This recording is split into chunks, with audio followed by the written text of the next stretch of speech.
Apakah suara saya masuk?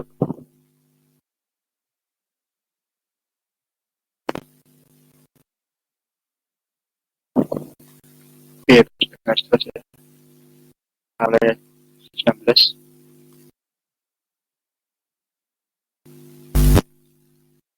Di sini kita akan bahas strategi SEO pada RxJS, strategi Search Engine Optimization pada RxJS.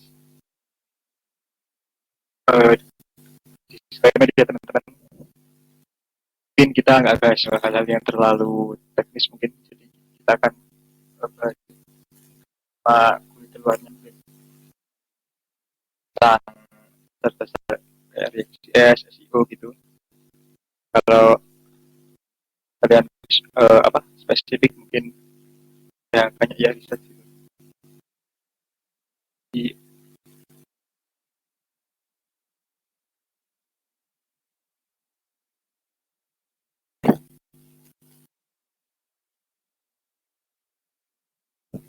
kenalin dulu. Jadi saya Nafisar dari Rizky Putra Handoko dari Universitas Jember tahun 2020.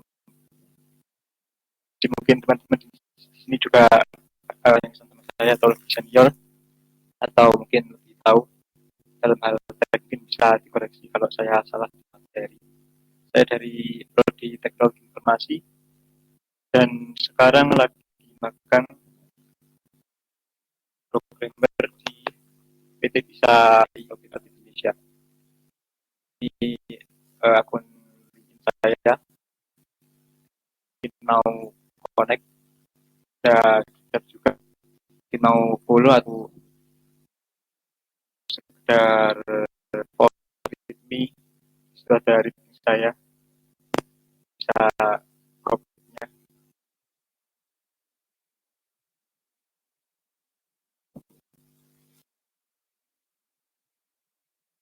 Di judul kita sudah ada dua keyword, yaitu SEO sama React.js. Yang pertama kita akan bahas React.js dulu. Tapi sebelum kita melangkah lebih jauh ke React.js, pertama kita bahas tentang web development. Jadi apa itu belajar di Gigs for Gigs, web development atau pengembangan web mengacu pada pembangunan, pembuatan, dan situs web. Hal tersebut mencakup aspek-aspek seperti desain web, manajemen web, pemrograman besar, proses di itu adalah sebuah web. Jadi kalau kalian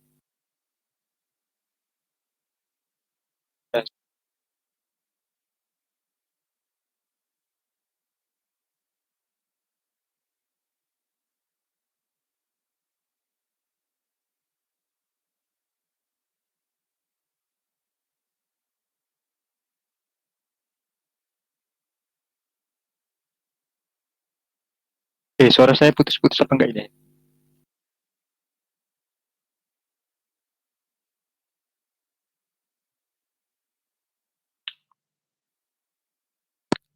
Masih putus-putus?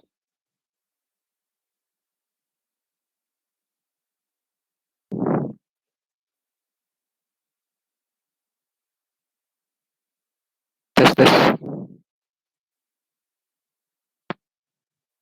Oke, ya mungkin jaringan ya malam, apalagi malam minggu, trafiknya mungkin lumayan padat. Saya lanjutnya kalau sudah nggak putus-putus. Jadi intinya web development itu proses dari pengembangan software yang hasil produknya itu adalah sebuah web. Jadi di internet kan banyak itu web. Nah itu kalau kalian buka halaman webnya, itu ada proses pembuatannya, bisa sampai di deploy di internet gitu. Itu ada prosesnya. Kalau kalian mantau webinar Bisa AI yang hari ini kalian ikut, itu sudah dibahas sih tentang kulit luar dari web development, terutama front end juga dibahas dari posisi developernya web minimal 4 juta, maksimal 17 juta itu ya. Kalau mungkin front end itu.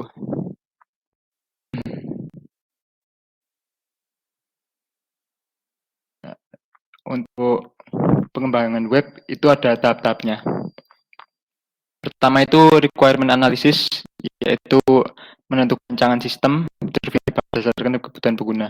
Jadi ditulis dulu, dikumpulkan dulu requirement-nya yang pengguna butuhkan. Lalu dari requirement itu akan didesain ke tahap desain, mendesain up dan prototyping berdasarkan sistem requirement yang dilakukan sebelumnya.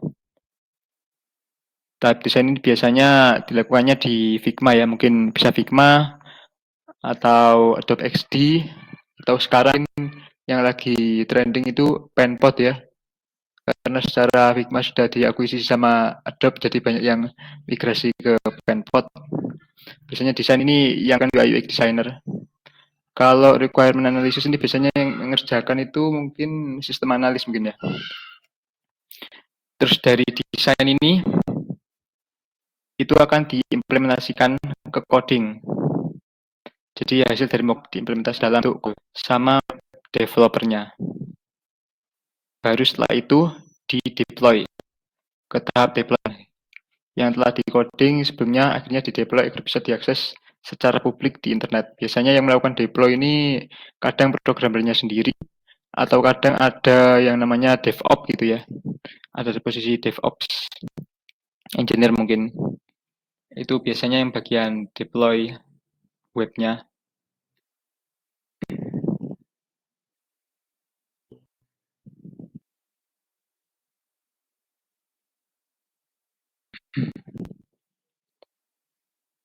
Jadi ada beberapa role penting dalam web development. Ada front end dan juga ada back end.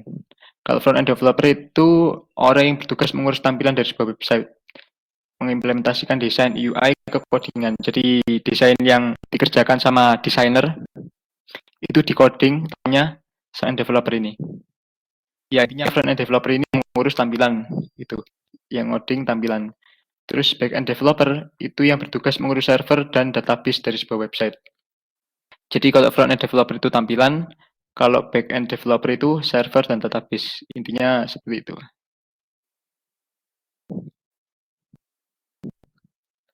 Nah ini yang dipelajari sama front end dan juga back end. Kalau front end itu mempelajari user interface, client side logic, bahasa-bahasa yang digunakan itu ada HTML, CSS, JS, terus ada framework CSS seperti Bootstrap, Tailwind CSS gitu. Terus ada framework atau library JavaScript seperti React. Terus ya banyak ya. Terus kalau backend sendiri itu yang mengurus bagian database management, authentication, lalu ada hosting juga. Biasanya dipelajari PHP, Node.js ini JavaScript sebenarnya, cuma JavaScript untuk backend. Jadi JavaScript itu sebenarnya bahasa yang full stack, bisa digunakan di front end, juga bisa digunakan di backend, itu Node.js. Lalu ada uh, Python ini bisa pakai Django atau Flash. Lalu database, ada banyak database ya, ada MySQL, Postgre, terus ada MongoDB. Biasanya MySQL ini pasangan sama PHP, yang Mongo ini pasangan sama JS, biasanya begitu.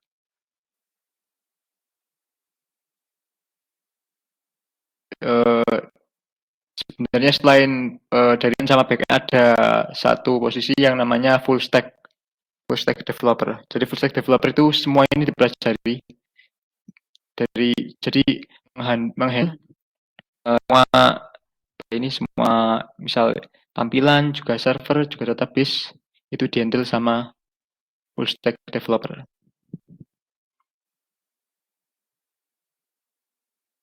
karena kita fokusnya ke React, jadi kita akan fokus ke front end. Jadi front end itu seperti ini ya, cuma mengatur tampilan. Jadi ini HTML-nya, HTML. Di sini ada teks dengan ID teks, lalu ada tombol, terus klik, lalu style CSS. Style CSS ini buat styling. Misal ini button. Ini tombol, kelasnya button. Color white, font color white ini. Klik font colornya white. Terus background color green, hijau, warna hijau. Border radiusnya 10 px, 10 pixel. Lalu ada padding dan bordernya tidak ada. Lalu ada script.js. Jadi script itu untuk agar membuat sebuah website jadi lebih interaktif. Jadi di sini ada teks yang namanya sebuah teks ya. Ini kalau diklik nanti akan ganti menjadi teks.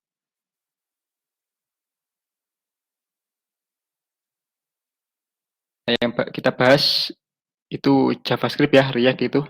JavaScript itu perkembangan teknologinya semakin pesat. Kalau dulu ngoding itu mungkin cuma HTML, CSS, JS gitu aja untuk buat sebuah website, tapi sekarang udah pesat banget ya. Ada Angular, terus ada Vue, Svelte, React. Kalau dulu itu yang paling jQuery, yang paling sering. Akhirnya ya banyak yang dan juga ada Node.js, ada kemarin itu apa ya? Ada Deno, ada Boon mungkin. Jadi kita kalau masuk ke dunia ini harus kejalan sama teknologi.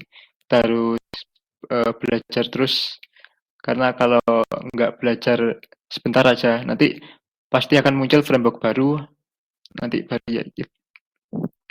Jadi kita kejar-kejaran gitu, sama menyesuaikan yang dibutuhkan sama perusahaan sih.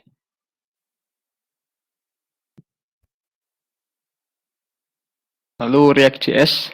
Jadi apa itu React.js? React is a declarative, efficient, and flexible JavaScript library for building user interfaces. It lets you compose complex UIs from small and isolated pieces of code called components. Jadi intinya React.js ini suatu library ya, bukan framework. Mungkin masih banyak yang punya framework. Jadi React.js ini sebuah library yang digunakan untuk membangun sebuah UI. Konsepnya React ini adalah reusable component. Jadi komponen yang bisa digunakan kembali. Misal ini slide ini anggap saja satu halaman. Ini ada gambar, ini ada tulisan apa itu React.js ini, text title ya, judulnya, lalu ada body. Ini dipisah-pisah menjadi komponen yang berbeda-beda. Ada komponen gambar, ada title, ada body, dan itu digunakan berulang-ulang di beberapa file. Jadi bisa dipanggil berulang-ulang. Namanya reusable component. Jadi kita nggak perlu kayak nulis ulang dari awal atau mungkin copy itu ya. Jadi nggak perlu. Itu bisa digunakan kembali. Nah ini contoh penggunaan vanilla JavaScript. Vanilla JavaScript itu JavaScript yang biasa. Jadi JavaScript itu seperti ini ya. Misal sebuah tag, lalu ada tombol ini yang tadi, yang kalau diklik akan ganti teksnya dari menjadi teks. Di React ini fungsinya juga sama. Ini pakai useState. Perbedaannya adalah kalau di JavaScript itu kita akses manual apa ya istilahnya, elemennya yang di HTML itu diakses manual sama JavaScript, dipanggil seperti ini, get element by ID text, lalu di. Sedangkan kalau di React itu menyesuaikan. Jadi di P ini, di paragraf ini, di tag P itu menyesuaikan dari yang JavaScript ini. Ini secara default tulisannya sebuah teks. Nanti klik itu langsung tulisannya menjadi ganti teks. Jadi nggak perlu di-heal gitu. Nggak akses DOM-nya dari HTML. Karena sudah menyatu gitu.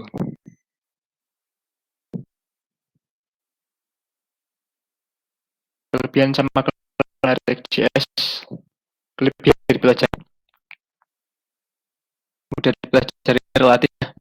Mungkin kalau kalian bandingkan sama framework yang lain, misal Angular atau Vue, mungkin lebih mudah lagi dipelajari.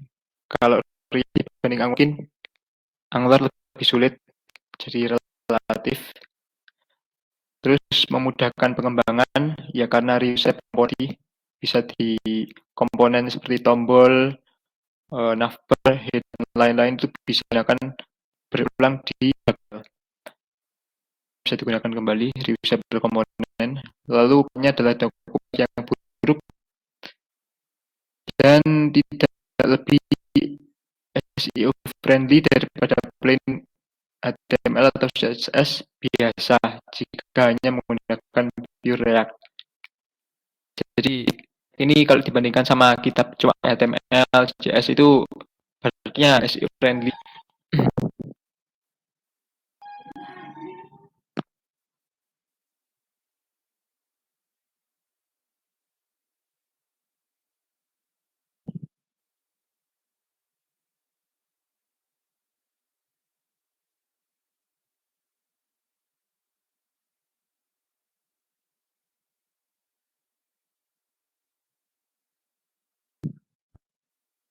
Selanjutnya kita bahas search engine optimization.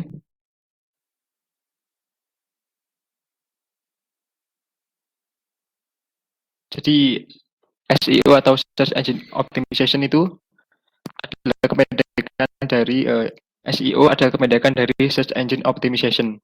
Teknik ini merupakan upaya mengoptimasi website agar mendapat ranking teratas di hasil pencarian Google. Dengan SEO, situs akan mudah orang temukan sehingga berpotensi nyedot lebih banyak traffic. Jadi kalau kalian browsing di internet, misal apa ya, tutorial atau apa gitu, artikel tentang apa gitu, kan ada yang paling atas, terus ada yang muncul di bawah sendiri atau bahkan yang muncul di halaman-halaman berikutnya. Itu ada yang mempengaruhi ya. Ada Google itu menetapkan ranking seperti itu ada caranya dan itu bisa dioptimasi menggunakan metode ini search engine optimization. Nah, ini cara kerja search engine mengidentifikasi dan mengurutkan website. Ini mungkin untuk Google ya, ini algoritmanya Google. Kalau search engine yang lain mungkin mirip-mirip. Jadi tahap pertama itu ada crawling. Googlebot mengirimkan GET request ke server untuk menyimpan URL ke daftar antrian crawling dan menyimpan konten dari respons. Googlebot melakukan ini untuk HTML, JS, CSS, file gambar, dan banyak lagi. Jadi URL-nya internet di internet itu disimpan dulu di antrian crawling yang mungkin yang nanti akan di crawl. Crawling itu ya apa ya? Merayap gitu ya, di-scan gitu. Jadi halamannya itu di-scan gitu. Lalu tahap processing ini termasuk menambahkan URL ke antrian crawling yang ditemukan di dalam tautan ahref tag A di dalam HTML, termasuk juga mencakup URL CSS/JS yang ditemukan di dalam tag link atau gambar di dalam tag IMG. Jika Googlebot menemukan tag noindex, maka prosesnya akan berhenti. Jadi URL yang ditemukan di tag A, href, itu juga di-scan semuanya, termasuk CSS dan JS itu juga di-scan. Tapi kalau menemukan no index, maka dia akan berhenti. Lalu di-render, Googlebot mengeksekusi kode JavaScript dengan headless Chromium browser untuk menemukan konten tambahan dalam DOM. tapi bukan pada sumber HTML. Ini dilakukan untuk semua URL HTML. Jadi khusus untuk Google ya. Khusus untuk Google, mungkin berbeda dengan search engine yang lain. Google itu bisa scan konten-konten yang dirender menggunakan JavaScript. Jadi tidak di HTML-nya sendiri. Itu mungkin nanti akan kita bahas. Jadi bisa kalau search engine pada umumnya itu kalau nyekan itu JavaScript-nya nggak dirender. Tapi kalau Google itu hasil konten hasil render dari JavaScript itu akan di scan, misal React.js gitu. Lalu ada indexing. Dari proses-proses tadi akhirnya akan di ranking. KVN mengambil informasi dari Googlebot lalu memperbaiki HTML yang rusak, mengolahnya, menghitung peringkat yang siap ditayangkan dalam hasil pencarian. Jadi dari hasil scanning tadi akan ditentukan yang mana yang bisa peringkat pertama, peringkat kedua gitu. Itu ditentukan di indexing. Ada elemen-elemen penting ya yang bisa kita gunakan untuk meningkatkan SEO kita di halaman website kita. Ada title, lalu ada meta description, image alt attribute, heading, open graph, dan juga semantic HTML. Title tag. Title tag itu ya kalau kalian browsing itu yang muncul ini judulnya itu. Jadi di bawah URL itu ada judulnya. Misal kalau ini bisa ya muncul judulnya gini. Kalau di codingan itu munculnya seperti ini. Jadi title tag ini di dalam head. Jadi di halaman HTML itu ada head, ada body, terus di head itu ada title ini. Best practice-nya sebaiknya berisi sekitar 50-60 karakter, mengandung keyword, dan menampilkan nama brand. Ya, persis seperti ini. Ini untuk title tag-nya. Lalu untuk meta description itu di bawahnya judul, itu ada deskripsinya. Jadi seperti ini, ada meta name description, kontennya yang berniat yang niat mau dimunculkan di halaman search engine itu ditulis di sini di konten. Best practice-nya sebaiknya berisi sekitar 160 karakter, masukkan keyword sehingga mudah dicari, dan berikan tiap halaman deskripsi sesuai konten halaman tersebut.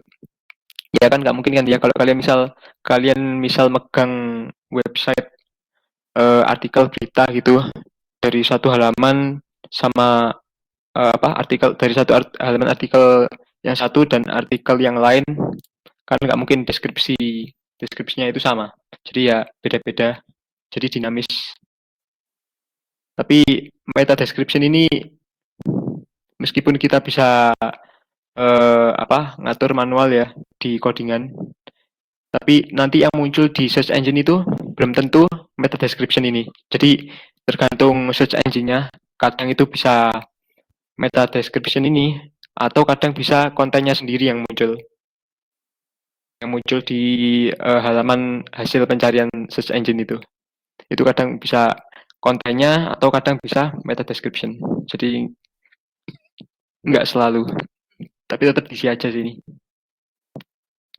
Lalu selanjutnya adalah heading. Heading adalah tag HTML yang digunakan untuk mempresentasikan hierarki dari sebuah judul di dalam halaman website. Jadi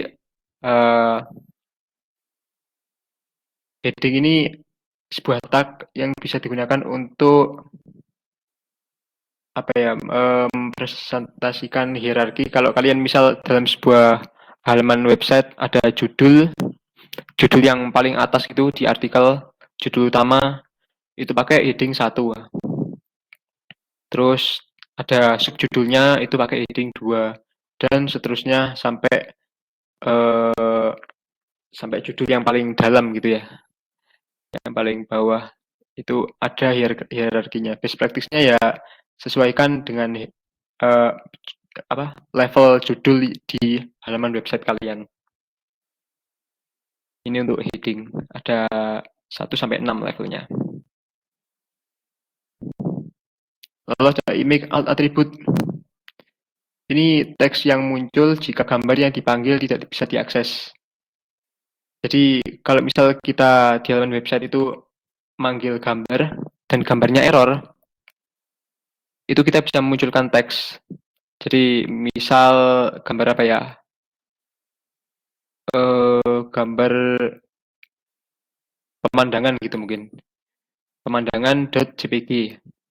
Lalu error. Jadi di alt ini kita tulis gambar pemandangan gitu aja. Jadi kalau gambarnya tidak bisa diakses, teks itu yang muncul. Jadi biar user itu tahu, oh ini sebenarnya gambar pemandangan cuma rusak gitu. Itu bisa meningkatkan SEO juga. Lalu ada open graph.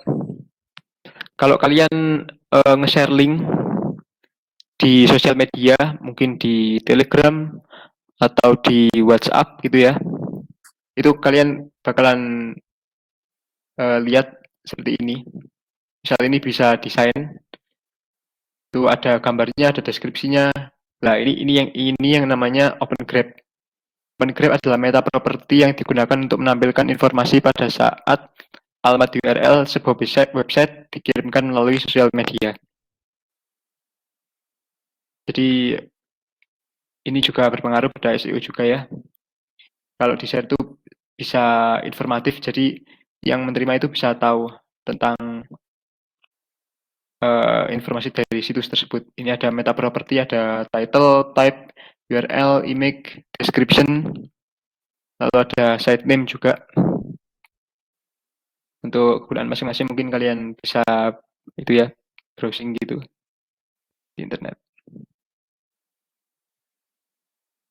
Lalu selanjutnya ada semantik HTML.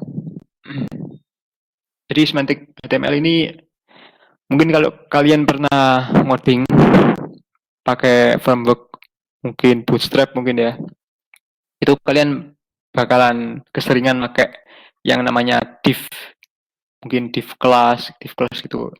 Itu jangan keseringan pakai itu ya. Ya bukan berarti nggak boleh pakai framework ya tetap, tapi div-nya itu disesuaikan dengan komponen dari webnya. Misal header, itu kalian pakai header kelas gitu. Tetap pakai kelas tapi tag-nya itu pakai header, jangan pakai div. Lalu navigasi itu kalian pakai nav. Terus ada main, ada artikel, lalu ada footer di bawah sendiri itu ada footer. Itu sesuaikan dengan ya seperti struktur website pada umumnya. Jadi jangan keseringan pakai div. Ini semantik HTML. Jadi biar search engine itu bisa tahu hierarki dari suatu website. Dan ini juga bisa meningkatkan ranking di search engine-nya. Lalu kenapa React.js lemah pada SEO? Jadi kita bahas cara kerja React.js berrender halaman. Kenapa sih kok bisa lemah? Jadi React.js itu halaman saat kita mengakses halaman yang menggunakan React.js, saat kita mengakses website itu di internet, yang dimana website tersebut itu menggunakan React.js. Nah itu dokumen yang dikirimkan dari server ke kita itu belum berisi dokumen yang sudah jadi. Jadi saat diterima di browser kita itu harus dirender dulu. Kontennya masih belum ada. Jadi masih tampil seperti ini. Ini sebelum dirender. Lalu setelah dirender seperti ini. Nah ini sebuah kelemahan yang dimana search engine kecuali Google, mungkin search engine seperti Yandex, Baidu sama Bing itu nggak bisa nyeken halaman-halaman yang belum dirender. Jadi halaman-halaman yang kontennya itu harus dirender dulu menggunakan JavaScript itu tidak bisa di-scan, sehingga JavaScript yang nggak bisa nyeken kontennya kosong, masih berupa JavaScript gini. React.js itu secara default itu menggunakan CSR, Client Side Rendering. Artinya dokumen HTML berisi React.js library daripada konten website itu sendiri yang dikirim dari server. Jadi yang dikirimkan ke kita itu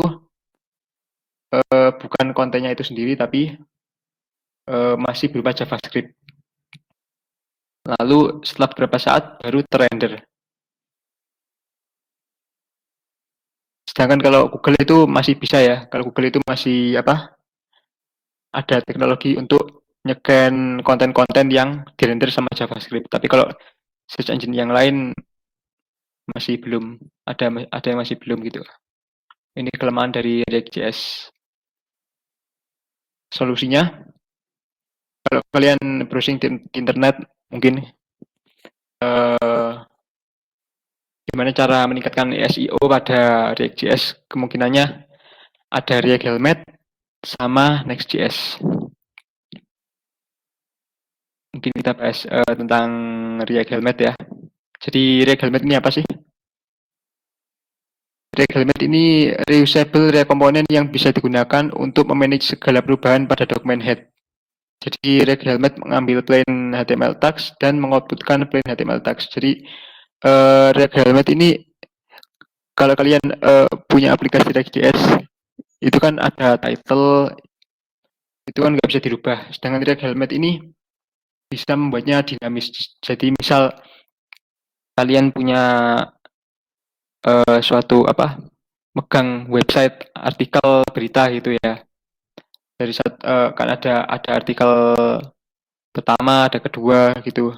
Itu kalau mau dinamis, misal artikel 1 judulnya itu begini, artikel 2 judulnya begini. Nah, itu caranya harus pakai React Helmet. Harus di setup manual. Title-nya harus di setup manual pakai React Helmet ini.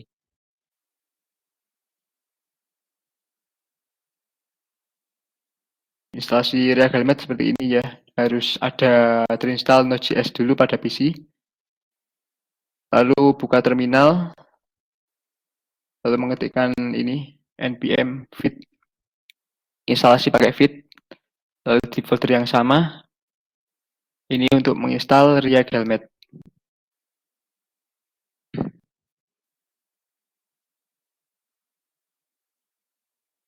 Lalu selanjutnya buka project tadi di VS Code dengan mengetikkan ini code titik gitu. Lalu pada file app.jsx tulis kode sampai gini. Ini nanti di copy di app.jsx. Lalu untuk running bisa ketik npm run dev. Itu untuk React Helmet. Mungkin nanti kalau sempat mungkin bisa kita praktekkan ya. Lalu apakah React Helmet ini sebuah solusi? Kalau untuk search engine Google mungkin iya. Tapi kalau untuk search engine yang lain masih tetap belum jadi solusi. Nah, kenapa? Karena React pada umumnya secara default itu masih menggunakan metode client-side rendering. Jadi rendernya masih di sisi klien meskipun sudah menggunakan React Helmet. Jadi React Helmet ini cuma agar head-nya itu bisa dinamis, title-nya dinamis, metanya dinamis, tapi tetap konten-konten yang dalamnya itu dirender di sisi klien, sehingga search engine yang lain tidak bisa mengenali. Nah, solusi berikutnya apa? Solusi berikutnya kita menggunakan Next.js. Nah, Next.js ini apa sih? Next.js adalah kerangka kerja pengembangan web sumber terbuka yang dibuat oleh Vercel yang memungkinkan aplikasi web berbasis React dengan rendering di server dan menghasilkan situs web statis. Jadi Next.js ini full stack frameworknya React yang bisa meningkatkan SEO dari React. Jadi Next.js ini bukan framework front end ya. Ini bisa digunakan full stack. Jadi kalian bisa menaruh API backend kalian di Next.js itu juga bisa. Jadi aplikasinya jadi satu antara backend dan front end di Next.js ini. Dan Next.js ini menerapkan metode rendering sisi server. Jadi bukan client side rendering tapi rendering sisi server. Jadi apa sih server side rendering itu? server-side rendering dengan SSR kita dapat render kode JavaScript di server dan mengirim HTML yang dapat diindeks ke pengguna. HTML demikian dihasilkan selama runtime sehingga dapat mencapai mesin pencarian dan pengguna pada waktu yang sama. Jadi bedanya sama React.js yang pure React.js yang menerapkan client-side rendering di mana dokumennya itu kalau sudah sampai ke browser kita itu harus dirender dulu. Sedangkan di Next.js ini menerapkan server-side rendering, di mana dokumen-dokumennya itu dirender dulu di server. Sehingga saat dokumennya itu sudah masuk ke browser kita, itu kontennya sudah jadi. Itu kontennya sudah berupa konten-konten yang mau kita lihat. Sehingga nanti search engine kalau mau nyekan itu bisa mudah gitu. Bisa di-scan. Jadi nggak ada proses rendering kayak Google itu harus di-render dulu JavaScript-nya, terus kalau search engine yang lain tuh mungkin nggak bisa, malahan nggak ada fitur untuk render konten-konten yang pakai JavaScript. Jadi bedanya kalau di SSR ini, misal ini kita request, nah ini React renders HTML on server. Jadi dokumennya itu dirender dulu di dalam server, hasilnya baru dikirimkan ke pengguna. Sedangkan kalau di CSR, kalau di React.js, itu dikirimkan dulu, baru di-render. Jadi kebalik ya. Itu kegunaannya server-side rendering di Next.js. Ini instalasi Next.js. Jadi pastikan telah terinstall Node.js pada PC. Jika belum, maka bisa diunduh di sini. Harus install Node.js dulu. Lalu buka terminal buat folder project baru. Tekan ini, Next App. Lalu untuk running, itu run dev. Mungkin kita coba itu ya.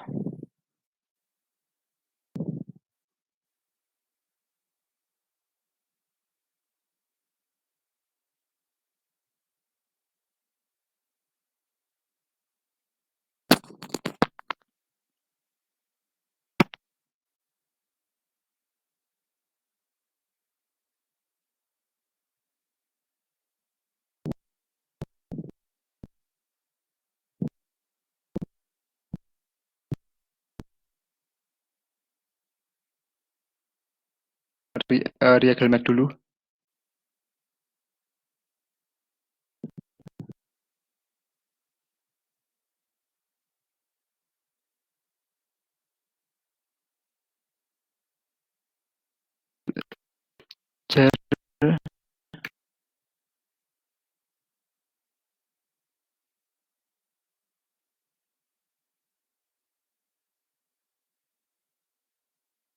Jar Helmet gitu aja.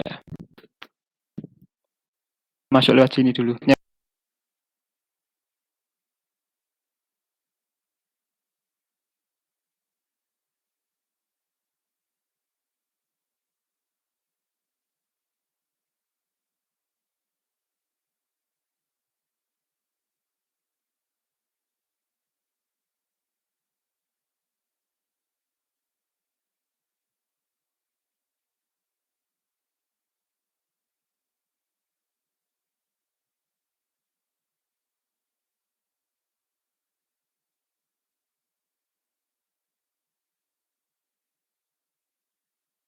Iya kayaknya jaringan saya agak itu sih, nggak kuat ini untuk share screen ya.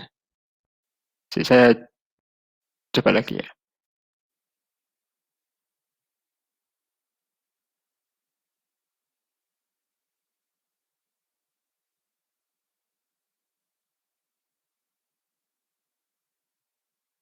Saya mau nyontohin aja sih.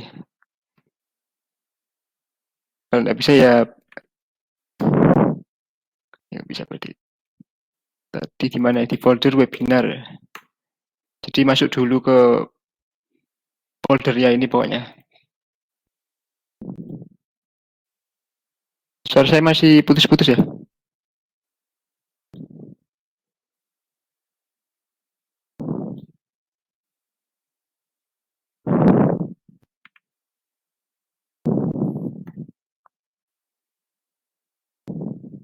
Oke, oke. Jadi masuk dulu ke foldernya ya. Jadi eh belajar helmet. Jadi ini padnya, ini foldernya di sini.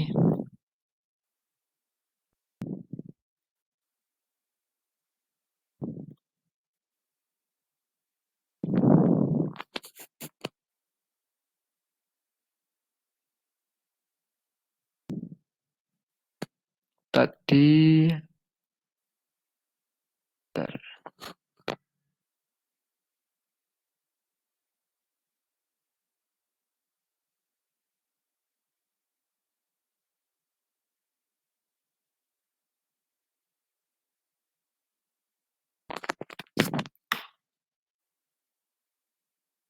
Harus setup projectnya dulu.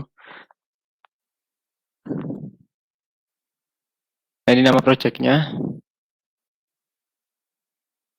Helmet gitu aja wis. Nah, di sini milih yang React, JavaScript. Masuk ke projectnya itu helmet. Terus diinstal. Istilah tadi nggak ada ya npm install. Jadi diinstal dulu baru di run servernya.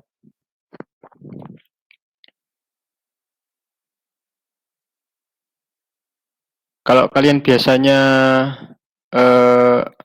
setup aplikasi React itu di internet itu umumnya pakai Create React App ya. Tapi saran saya pakai Vite karena lebih cepat. Pakai Vite ini lebih cepat. Jadi ini npm create Vite atlas.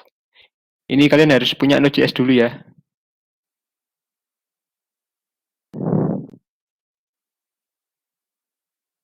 Ini dibuka di VS Code.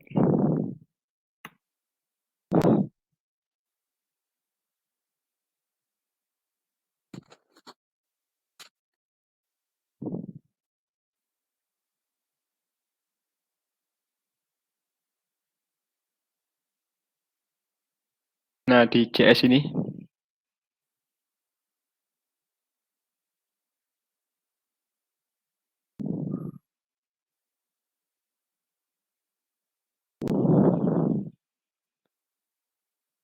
untuk ngeran servernya kita bisa ketik npm run dev.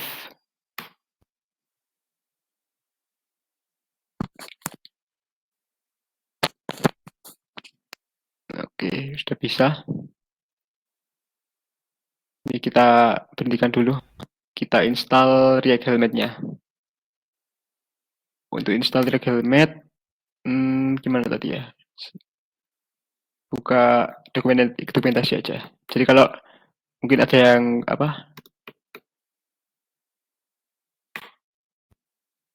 kelupaan atau apa gitu, tinggal browsing aja sih di internet juga itu banyak step-stepnya.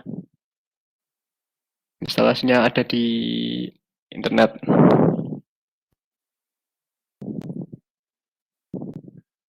Nah, ini React Helmet. Nah, ini tinggal copy aja.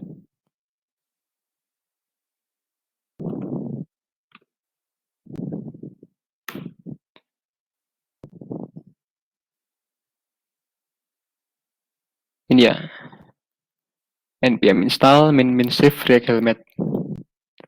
Install. Ini aku hapus saja semua.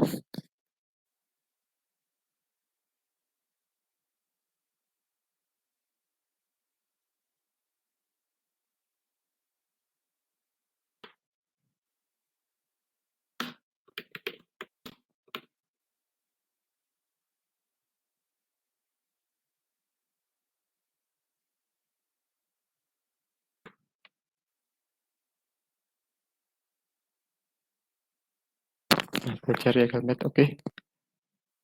Kalau di sini kan judulnya masih Fit plus React ya. Ini kita bisa ubah judulnya pakai helmet di sini.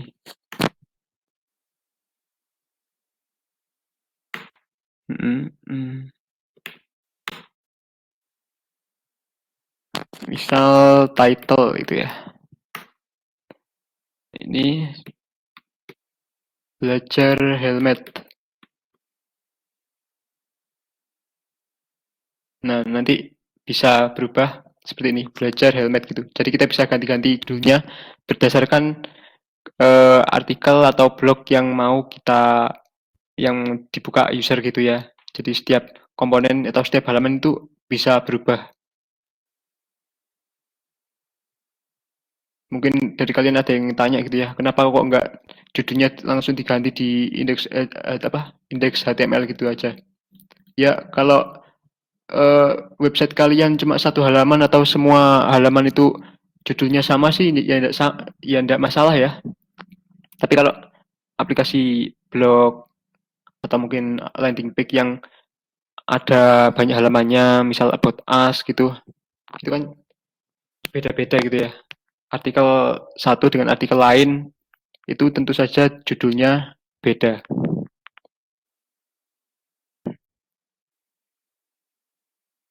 Jadi ini kita bisa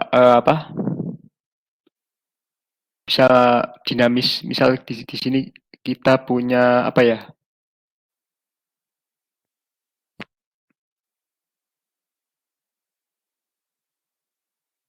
Halaman. Nah, di halaman ini ada artikel satu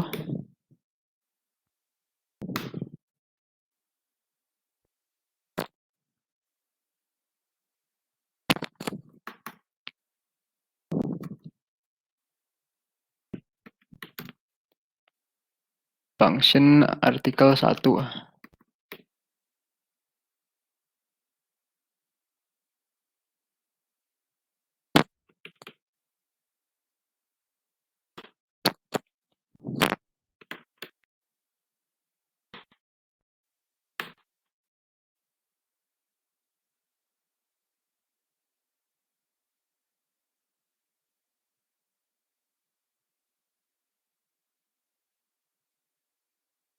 Terus judulnya ini misal artikel pertama itu judulnya cara apa ya? Cara mengetik cepat gitu ya.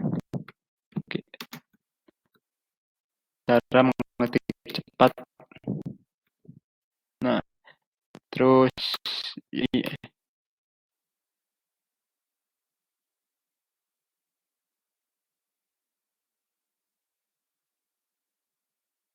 cara mengetik cepat. Saya sendiri tidak bisa mengetik sih. Ada artikel yang beda lagi.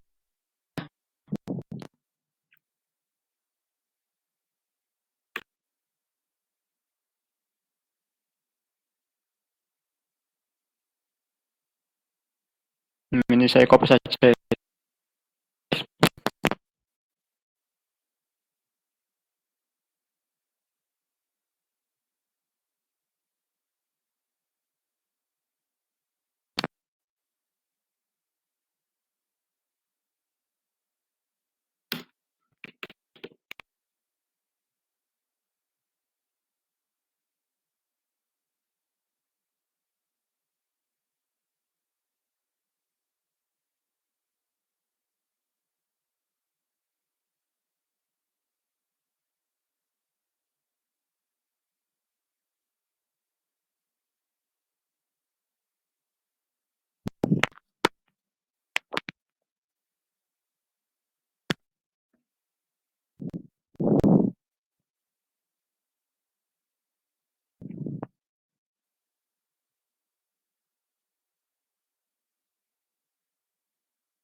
Putus-putus ya.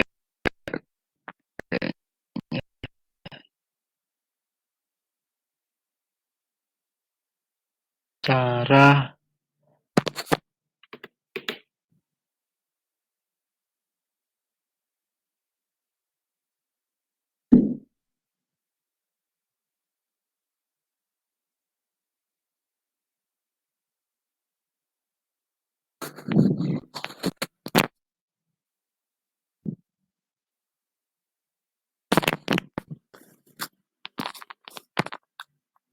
Oke, ini ada dua artikel, ada artikel satu, ada artikel dua. Artikel satu yang cara mengetik cepat dan artikel dua yang cara membangun rumah. Ini kita bisa panggil dari FCSX-nya.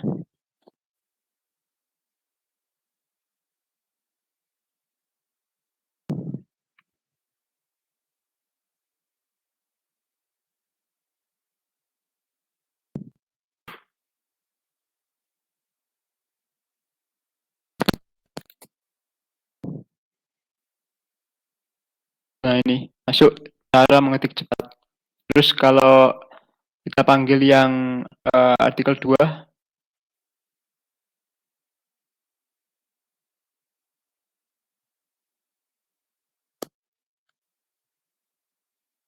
cara mengetik.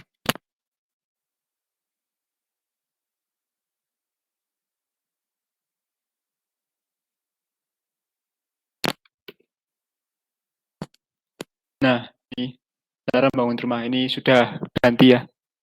Ini kalau kalian uh, mau panggil dua-duanya berdasarkan link di sini ada root, mungkin itu kalian bisa pakai React root.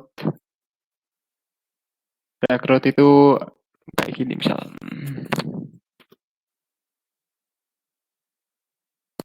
Ada yang namanya React router ini.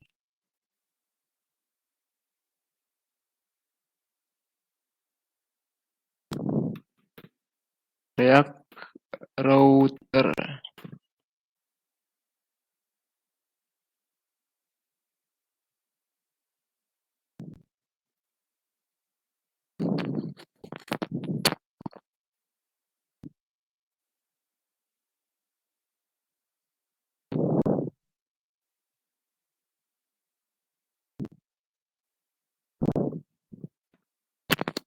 Jadi React router ini nanti kalau kalian misal di sini ada artikel satu, nanti masuknya ke artikel 1, artikel 2 masuknya ke artikel 2, dan yang judulnya nanti bisa dinamis. Itu gunanya React router.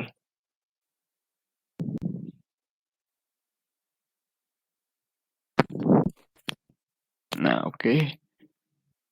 Udah, terus ini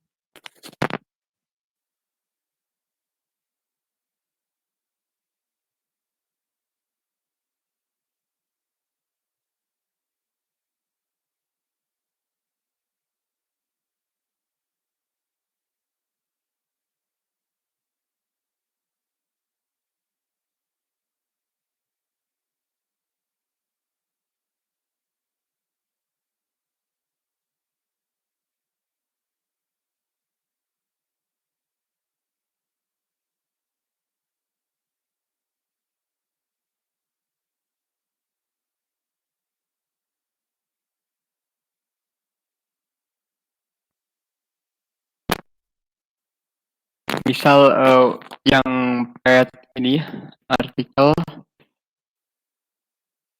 1.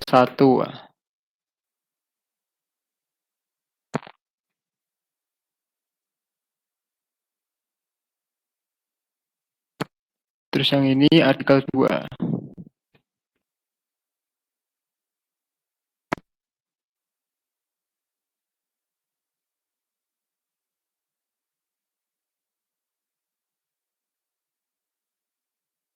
Terus mungkin untuk home, jadi kita ada satu lagi halaman, yaitu halaman home gitu ya.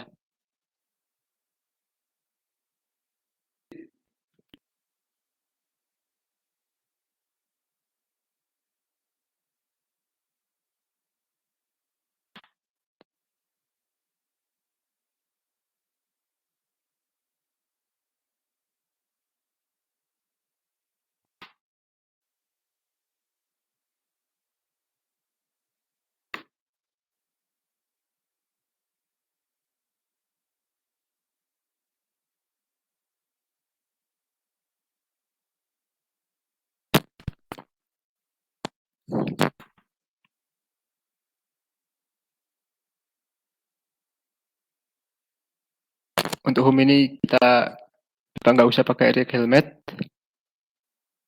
Jadi di sini nanti untuk root pertamanya itu home.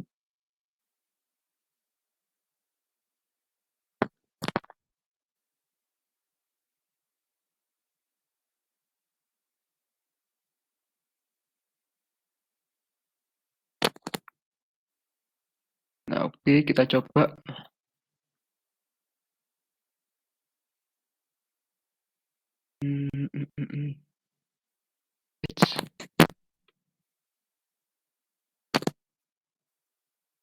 Apa ini? Oh ya, belum di-run servernya. Oke, di-run dulu, jangan lupa run ya. Oke, ini udah bisa ini. Nah, ini halaman home.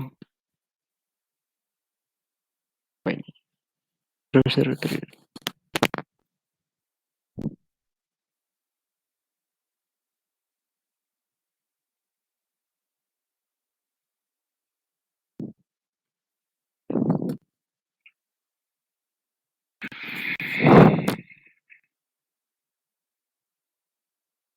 Nah, ini.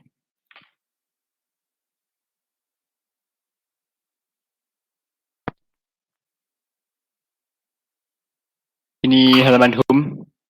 Nah, di halaman home ini nggak berubah karena nggak di set.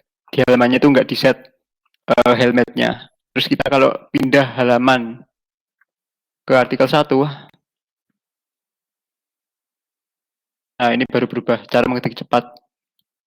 Itu untuk artikel 1, terus ada lagi untuk artikel 2.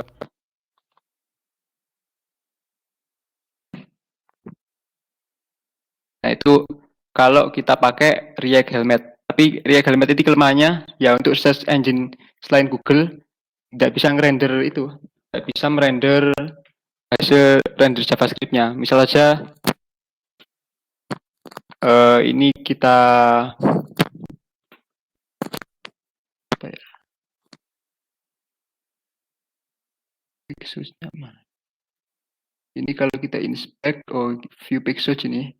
Nah, ini dokumennya itu nggak ada di sini. Padahal di sini ada tulisannya cara membangun rumah gitu ya. Di sini nggak ada. Ini source kodenya dan ini judulnya juga masih Vite plus React. Padahal di sini sudah ganti ya. Kalau kita inspect halamannya, ini di sini sudah ada.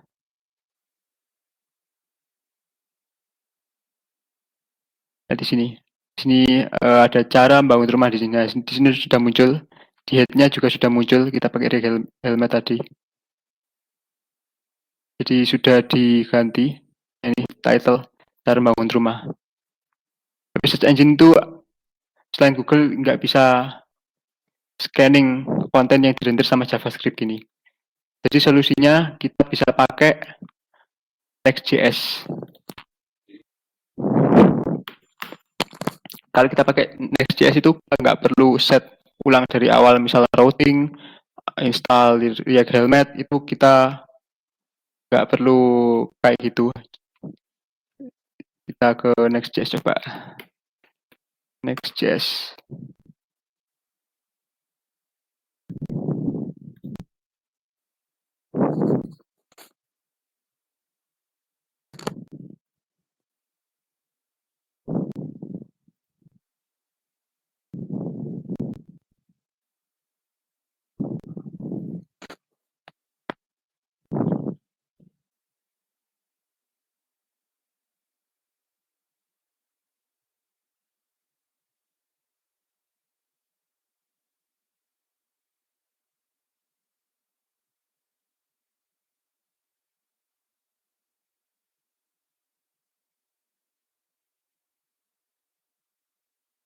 Nah, ini npx React App atas gini aja.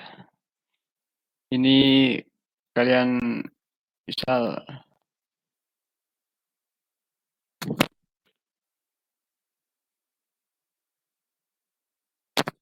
nah di sini ya. Nanti masuk di sini nanti.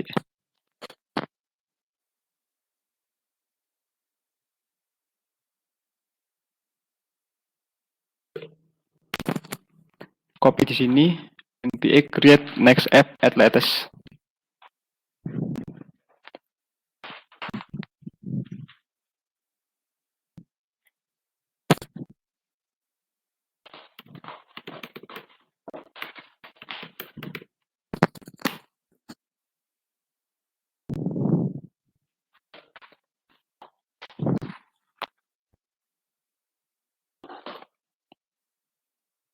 Ini masih proses instalasi.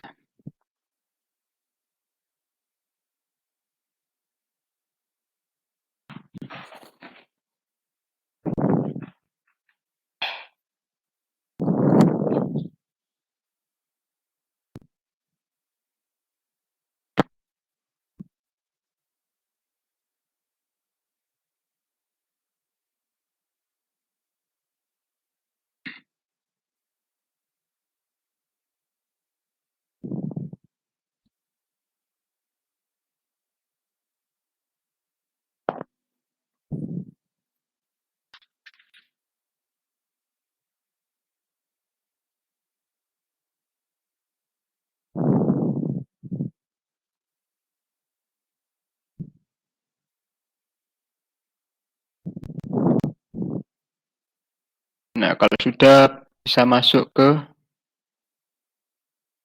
foldernya. Terus nggak usah npm install ya, langsung npm run dev. Berarti kita buka di VS Code dulu. Kita buka di VS Code.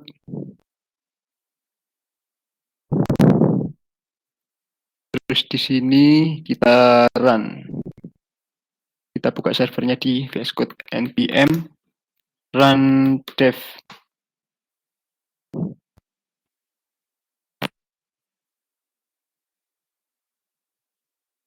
Nah, ini.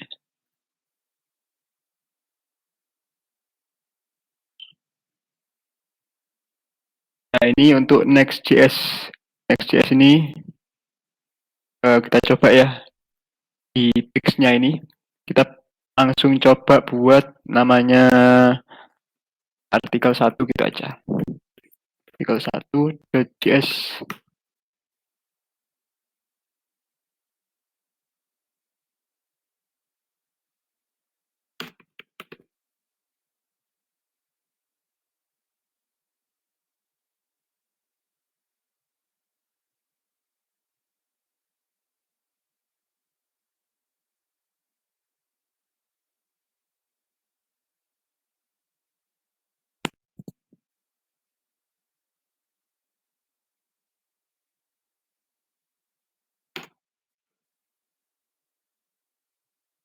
Nah, di Next.js ini kita nggak perlu install seperti React Helmet. Nah, di sini sudah ada yang namanya head. Ini sudah disediakan sendiri sama Next.js. Ada head gitu. Kalau di React Helmet kan tadi tagnya namanya helmet ya.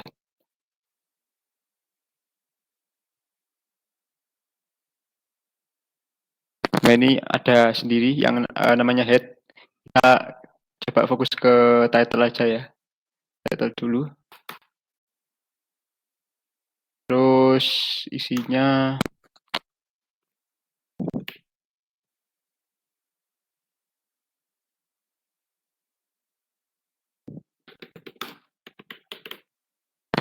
cara mengetik cepat gitu aja ya, kayak tadi.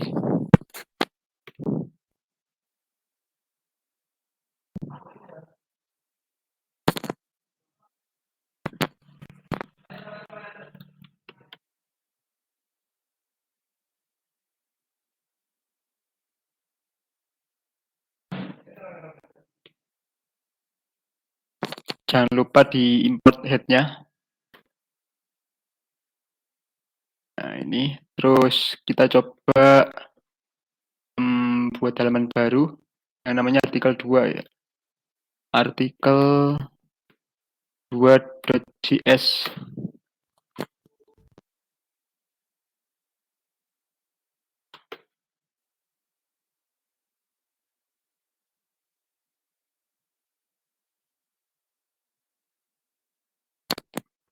Nah, kita coba buka yang artikel 1 ya.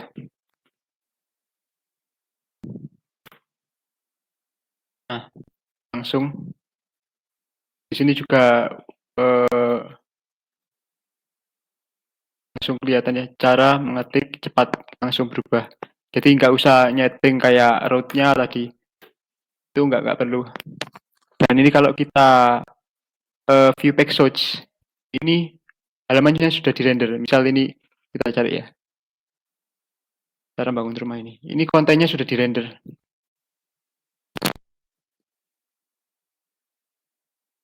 Nah, sudah masuk cara bangun rumah. Jadi kalau pakai Next.js itu begitu dokumennya masuk ke browser, itu dokumennya sudah dalam keadaan jadi. Jadi nggak perlu ada proses rendering lagi.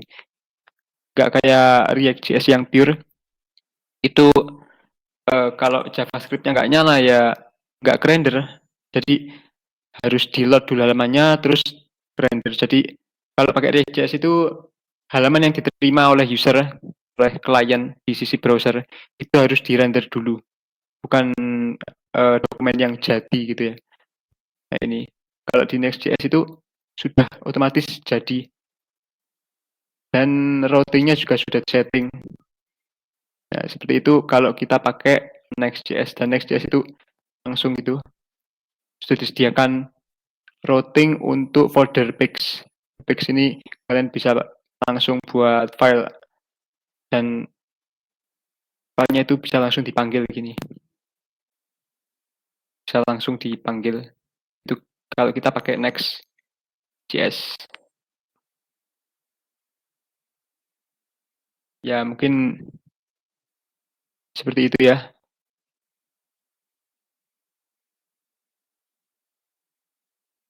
Mungkin dari kalian ada yang ditanyakan. Monggo di kolom chat mungkin. Ini juga kontak saya. Mungkin kalian mau connect lewat LinkedIn atau di GitHub.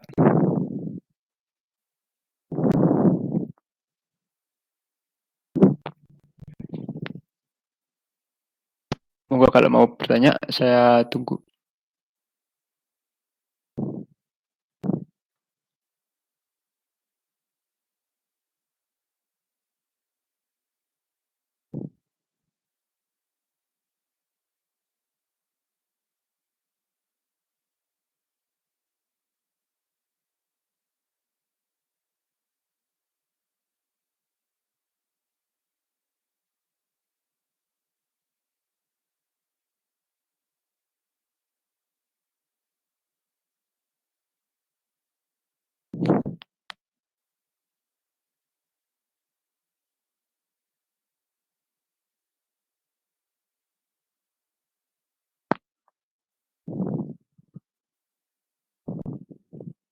Ya mungkin kalau sudah nggak ada yang bertanya, mungkin kita akhiri ya. Mungkin kalau ada yang mau hubungi saya atau chat saya, ini ada nomor WA saya di sini. Terus mau saling connect, bisa di link ini. Ada GitHub sama email saya juga di sini. Mungkin kita bisa akhiri. Makasih teman-teman sudah hadir. Kita bisa ketemu di bulan depan. Sekian, terima kasih. Kalau ada salah kata, oh ini Dimas mau. Oke, siap. Sama-sama Dimas. Sekian ya. Sekian, terima kasih. Kalau ada salah kata, mohon dimaklumi. Sekian, terima kasih. Wassalamualaikum warahmatullahi wabarakatuh. Terima kasih teman-teman. Terima kasih. Waalaikumsalam warahmatullahi wabarakatuh. Oke, waalaikumsalam. Oke, saya end ya. Oke.